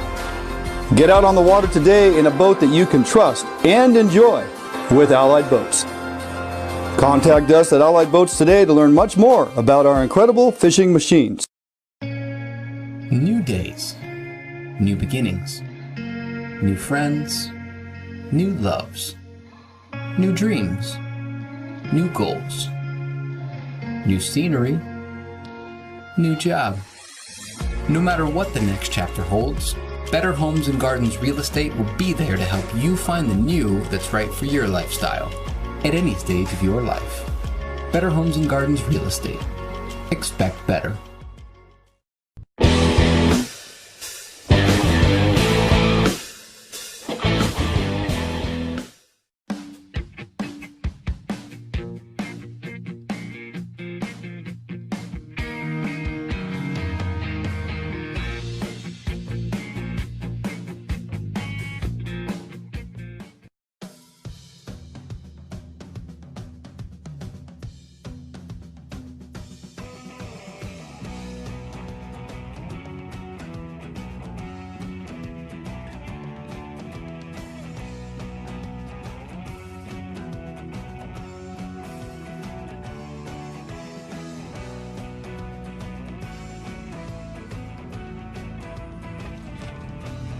What is that?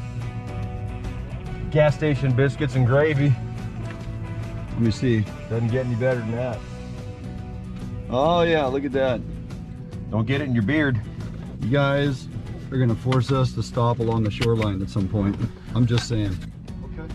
We'll throw our gear in, get our waders on. And... Go ahead and get your stuff ready and get it on. And, yeah, man. By the time you're done with that, I'll know what we're gonna do. You know what we're doing? Okay. All right. Here we go. I'll open up the back of the All right, sounds good. Look at this. Jim pulled this out of the fishing museum. Actually still wears a vest. That's impressive, man. One of the classics. You and my dad would get along great.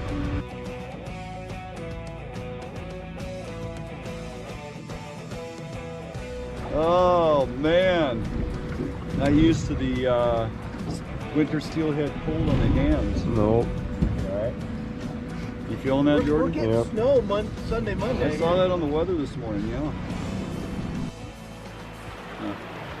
Hey guys, good morning. Here we are back out on the water, Fish Hunt Northwest. On the road, on the water with my good buddy Kyle Bushelman, Willamette Valley Outfitters. Once again, back down here on the coast, man. We're on the coastal streams down here in Oregon, and oddly enough, it's perfectly legit. We can fish out of the boat down here, so I'm pretty excited, right? Yeah, we can use 2 liters. And we can use double liters. We double did double presentation, yeah. So we're gonna do a little bit of bobber and jig fishing today. We got Jordan behind the camera and running some Jinglin Jigs down here, which in the past, historically, have done pretty well. We'll take you through a little bobber setup. Maybe later on we find some time. I wanna break that down for you, slip float versus a fixed float and the reasons why. But before we get to that, we got some bobber dogging to do. We can run bait down here. Yeah, everything. Huh? Yeah. Everything, and we can have barbs too. And we can have barbs. And we got the tank. Yep. Because we're looking to get some fish today for Kyle to drop in for the Broodstock program, which we've talked about on the show a number of times. Successful program down here on the coast, and we're just happy to have the opportunity to help you out. Yeah, so. and it allows us to find some keepers to take home. Yeah, too. exactly. Believe it or not, people still like to keep a fish. They do like to keep a fish every once in a while. I got our buddy Jimbo here. He's down there doing his thing. And looking forward to a great day. A little cold this morning. It was 31. Yeah, frost on the ground, frost on the hands. Had to get the heater out. Old hands, old guy. That's the way it goes. So anyway, yeah, let's get going down river, man. We got some fish to catch. We're gonna bring it to you guys shortly.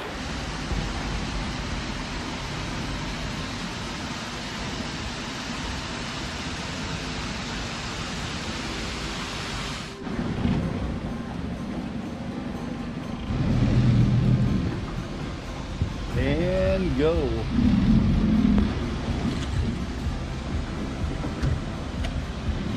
Bobber dogging continues. Bobber slogging. Bobber slogging. Bobber slogging the dual rig. It's kind of nice. You can run these dual rigs. Been fishing a jig with a bead dropper. Fished a bead with actually the second hook, just the bare hook that had been putting some bait in the egg loop. I got those nice little Potski trout egg spawn bags that I put together. Those tend to work pretty well. Right now, just fishing a piece of raw prawn that's been kind of toughened up in some salt and sugar. Salt to add toughness, sugar to add a little bit of sweetness to it. And just leave it natural white color. This water has about 2 to 3 feet of visibility. It's nice emerald green, and you'd be amazed at how well that natural prawn in its white form shows up in this type of water. Sometimes these wide flats, it's like a needle in a haystack, but when you got 3 or 4 lines out there and everybody's bobber dogging, we're spread out distance-wise from boat to shore and up and down river, you can actually cover water pretty well. And if most guys are fishing a dual rig like this, it tends to cover the water pretty good. Little smolty. So this here is just a type of yarny. It's actually a little yarn ball you get at the craft store. Add a little oil scent on that, which anytime you add oil to your yarnies like this, it makes them extremely buoyant. So you'll notice if they just put them out there with water, you know, they get waterlogged, they may be neutral buoyant or tend to kind of drag along bottom. You put some, like some Mike's sand shrimp oil on there, like this one has. It actually adds a tremendous amount of buoyancy because of the oil. And then just a chunk of prawn. There's that natural prawn we're talking about. So dual rig, bobber dogging, about a third of a stick of stick lead on there, and just a nice natural presentation. Now I just need to find fish. Just add fish. All right, so first fish of the morning, bobber dogging through a nice top slot up there. Healthy fish, man. This thing, line peeler. Just running a double rig. I got a bead, 14 millimeter bead on the top, and I was just running a little piece of prawn on the bottom. Little piece of white natural prawn. And I just told Jim, I said, yeah, I'm gonna put that prawn on that white, and this color of water stands out pretty good. And it was, I don't know, next cast 30 feet into the grip, and boom, bobber down. So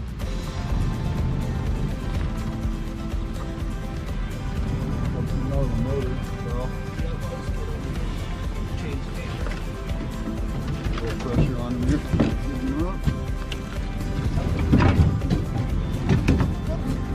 Got one. Oh, It's dude, okay. I just snapped the rod. Dude. It's a steep angle. Dude. Right. I'm so sorry. On the prawn.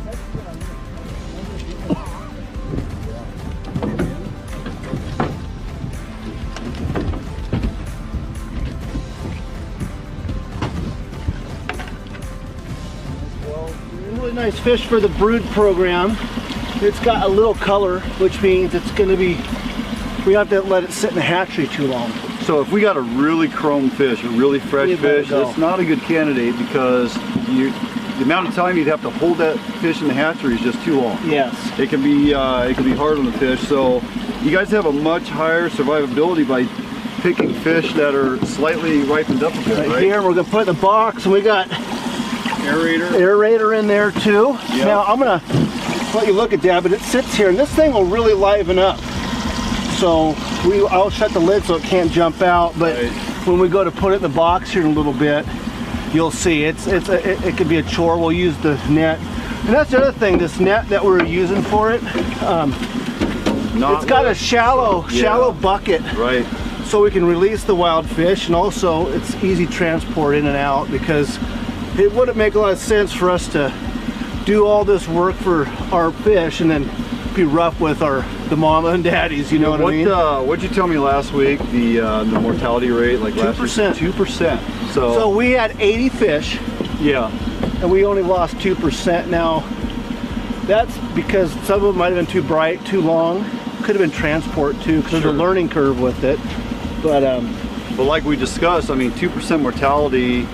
In Washington, they associate a 10% mortality with catch and release on the river of wild fish. So to actually retain fish, put them in an aerated box, transport them to a holding pen in river, and then to load them into a truck, take them into the holding facility at the hatchery, wait until they're ripe for brood stocking, because it's live release, and your mortality is 2%, that's saying something. Yeah, and so today we're supposed to get the other drop box down here at Elahi today, or yesterday. If it's not there when we go by, we will let the fish go. Okay. Because we're going to get our fish. Yeah. And we don't want them sitting We here. would have to take this fish all the way back up and, top. and then pulling it out and driving, it would just, you would increase the chances of a dead fish. Okay. So, but right now we're on the right page, and safe, good land, and he's really healthy. I mean, you could look in here again, and it's good fish. He's sitting there. We only do one fish at a time.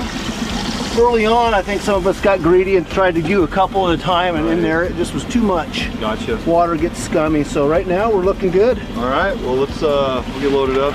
We're gonna head back up top of this drift, and yes, we are. Jimbo's turn. Yes.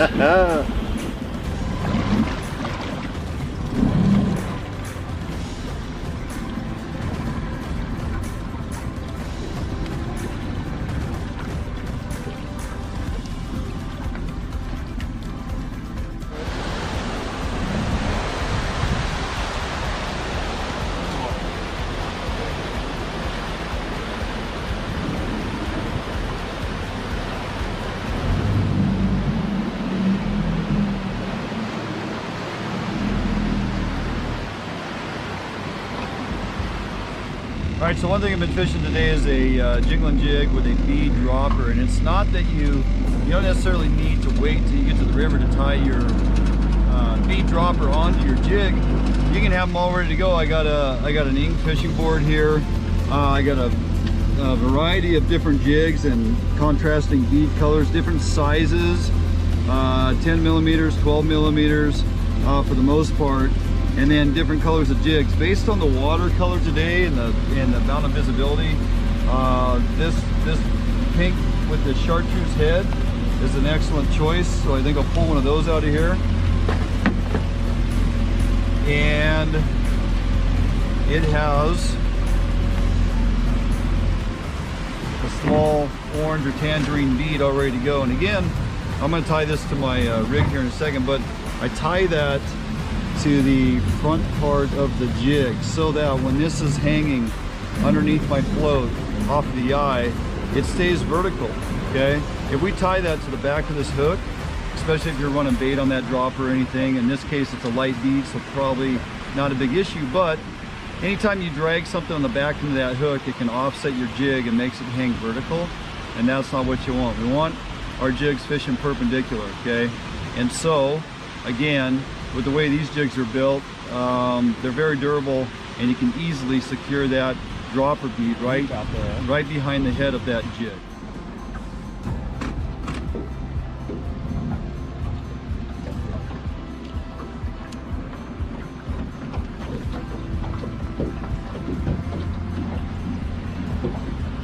All right, so here we go, basic jig presentation, vertical jig presentation. I got my slip float on here, Bomac ½ ounce. I got my fish pill on here, which is just my indicator that my float has maxed out against my stop, because those little rubber egg stops are kind of hard to see. So as you see, that slides up, that fish pill stops right against the egg stopper.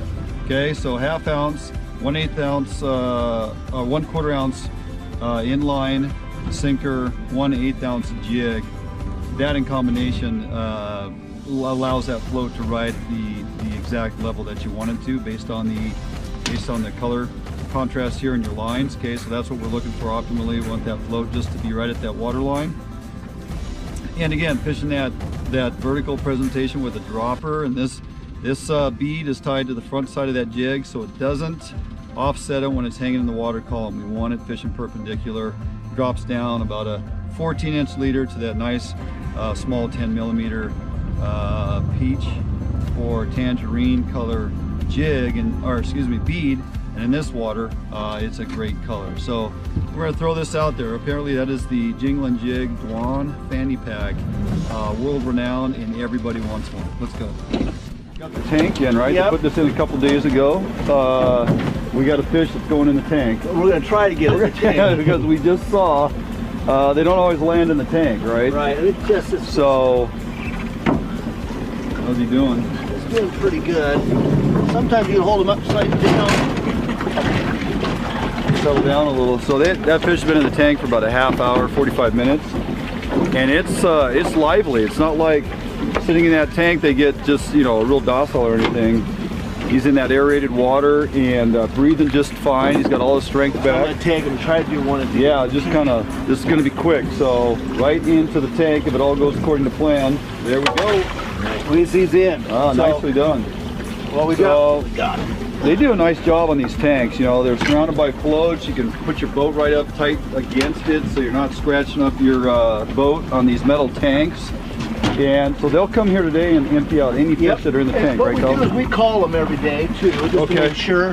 But they can sit overnight. There's a lock on there. That way nobody can steal the fish. Which happened early on. Oh, yeah. You know, it's kind of a process. Right, right. So yeah, he's in there and that'll be good. And then. So we got one for the Broodstock. End of the day, yeah. There was almost two, it looked like, but I did that almost two. It happens. So I'm gonna park right here, guys. Okay. You just keep me honest. There we go. Pretty awesome. Broodstock.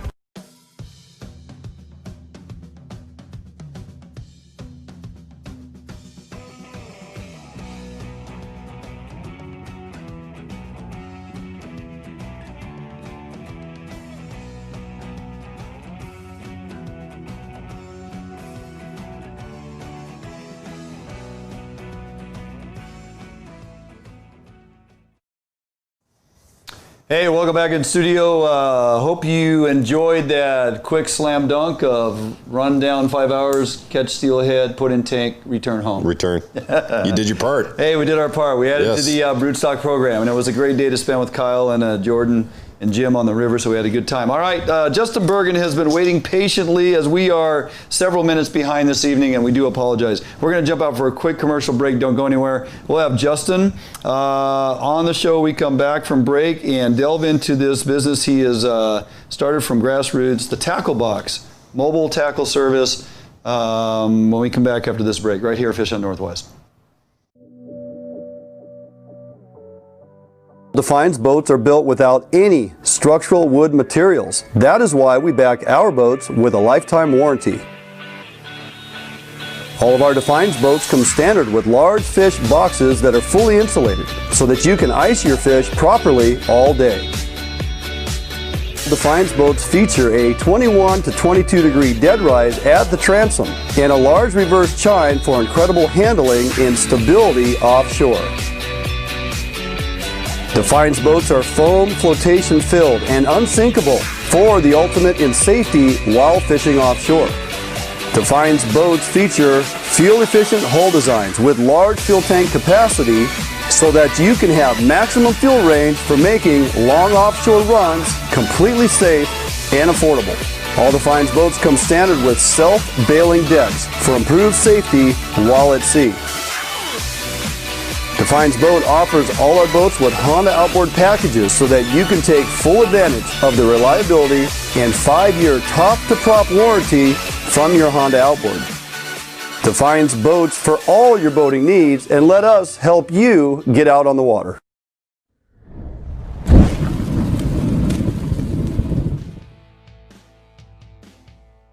Today, the need for quality private security services is at an all-time high. Contract Security Service provides day-to-day peace of mind as they protect people and property.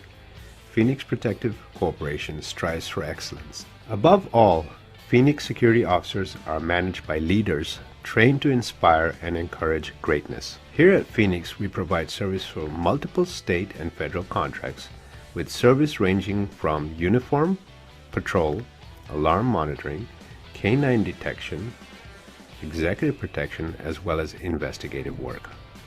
We here at Phoenix are looking for highly motivated individuals to apply. If you're a vet, retired or active, and would like to work with us, please apply. All right, welcome back, Fish on Northwest. We are winding down, running behind as always, but closing out the show. First time to the show, Justin Bergen, the Tackle Box, mobile tackle company, basically loaded up a real nice trailer with all kinds of gear. And we're not just talking like random, Zebco little reels and, garbage. Mm-hmm. Justin has put in the effort. And we got some photos of his inventory and his trailer that Josh is going to be showing during the segment here. But gosh, man, Justin, looking at what you got going on, nicely done, man. How'd you come up with this idea? Oh, thanks, Dwayne. I want to thank all my followers that are on Facebook following. Basically, I've been a welder, been in the trades for about 22, 25 years. Got laid off due to COVID and wanted to start something different. It was a bonfire idea to start a mobile tackle shop. Pretty much came up with a web domain that night. Went out the next weekend, found the trailer I wanted, bought it.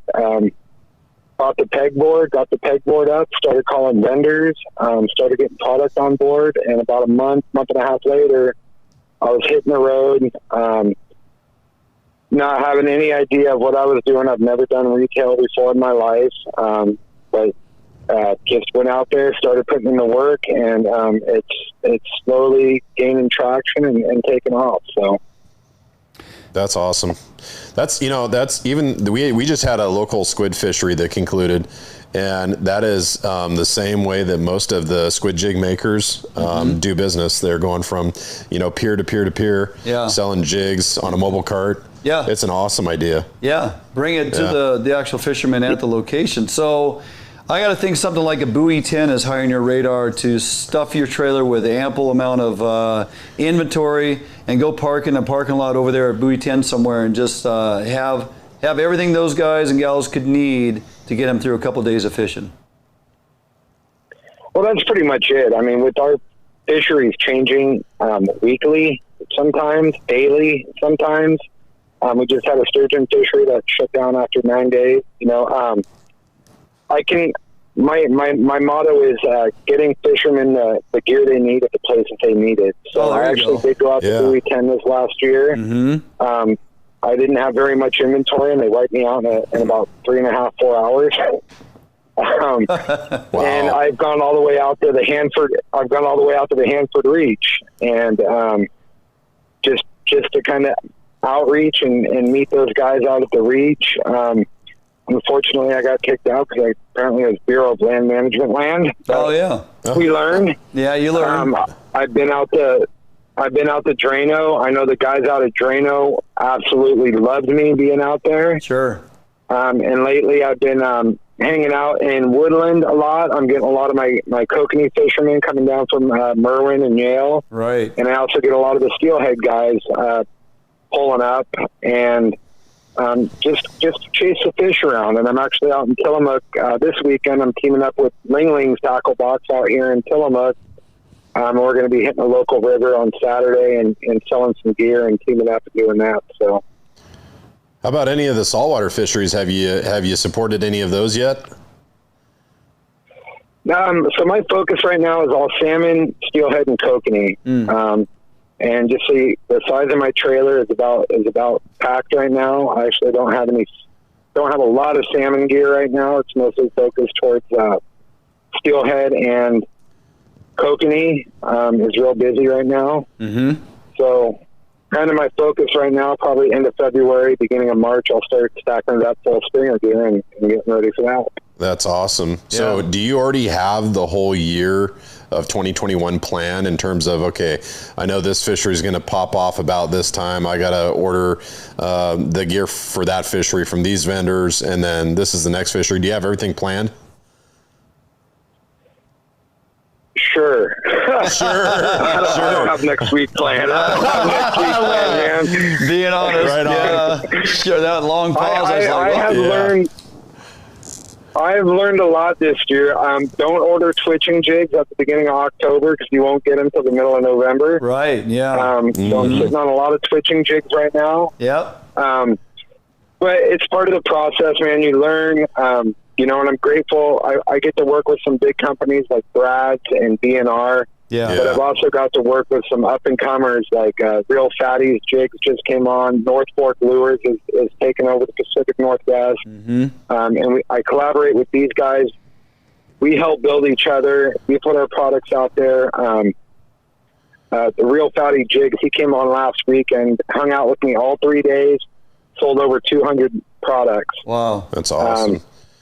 Just getting out and doing the deal.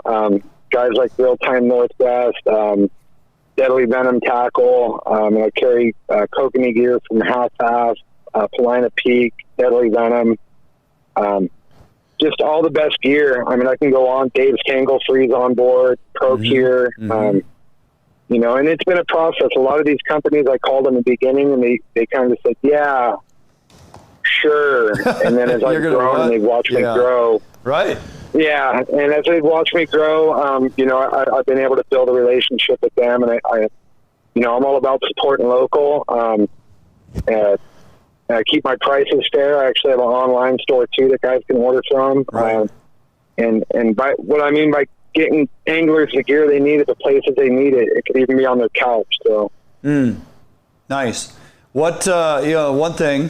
You're sitting on a pile of twitching jigs, but don't be afraid to seek out those tributaries for springers. Once those springers starts running, hit those tributaries. Twitching jigs for springers is something that's becoming much more popular. You may be able to unload part of your inventory here around May and June. Just keep that in mind. Also, for your online store, for your online store, Justin, where do guys go to get your online store and look at stuff and get some stuff ordered up? So my online store is www.thetacklebox.fishing. So check that out, guys. Hopefully my inventory is all up. I still have some stuff to add. My kokanee stock is a little low right now. We had a big event last weekend and did really well. And follow me on Facebook at the Tacklebox PNW. On Instagram, the Tacklebox_PNW. And as I get new product, I post it online. I let you guys know, hey, I just got this in today. I'm restocked. You guys can order it. So great. I try not to wait too long. I'm envisioning a theme song. A week or two, I usually have my inventory back in stock. Sorry. Justin, when you roll up into town, I'm envisioning you need a theme song. You know, like the ice cream man rolls up into the neighborhood. And he's dispensing ice cream. And he's dispensing ice cream, and he's playing the song. Not that one. But I think Primus has a fishing song. I should get that one going. Yeah, that'd be a good one. So you come in town, and everybody knows you're there, and then all the fishermen come up to the truck like little kids. I think it would work. Or I could do Baby Shark. There you go. Baby Shark. Baby Shark would draw in. Yes. Yeah. Yeah. Our producer had a recommendation that we can't actually say on the show. We can't say that one. But maybe we'll get back to you later on that one. You know, we could get Dakota Portman to rewrite something like that would be Milkshake. good. You know, my flasher is better than yours. Something like that. So bring all the fishermen to your hood. To the yard. Yeah. Bring them to the yard. So anyway. All right. Hey, Justin. I like it. Yeah, we'll figure something out for you. Hats off to you, man. Way to be inventive and come up with something new that's out there being relevant, getting tackled to the fishermen at location where they want it. So good job. You know, saw you on social media. I was like, you know, I want to talk to this guy, and this is all about small business, helping small business. So congratulations, man. Keep it going. You're killing it. Yeah, that's awesome. Well, thank you much, man. I appreciate it. Absolutely. Have a great evening. Have a good one. All right, bye. So there you go. Tommy, we found our way through another show and finishing up only 20 minutes later, so not too So many good topics. So little time. So little time, so much good info out there. And want to thank all the guests that joined us this evening. Bill Herzog, John Mcmillan, JD Ritchie, and of course Justin Bergen, who you just heard from. And you got any questions about, you know, anything we covered tonight, some of the topics we covered, how to get in touch with folks, always hit us up via Messenger on Facebook is a really good way. You can also find your way to our webpage, www.fishhuntnw.com. Message us via email. In that regard, get on our email list. You can find us on Instagram, Twitter. Obviously, go to our YouTube channel and subscribe. Stay relevant with us on our Facebook page. We answer all questions that we get as much as we can, as often as we can, and bring you content each and every week. So, time to get out of here. My voice is done. Let's do it. Yeah, you're toast. I am done for the week. So we will be back here in studio next Thursday evening, starting at 6 p.m. And we hope to see you all there. Join us 6 p.m. next Thursday right here at Fish Hunt Northwest.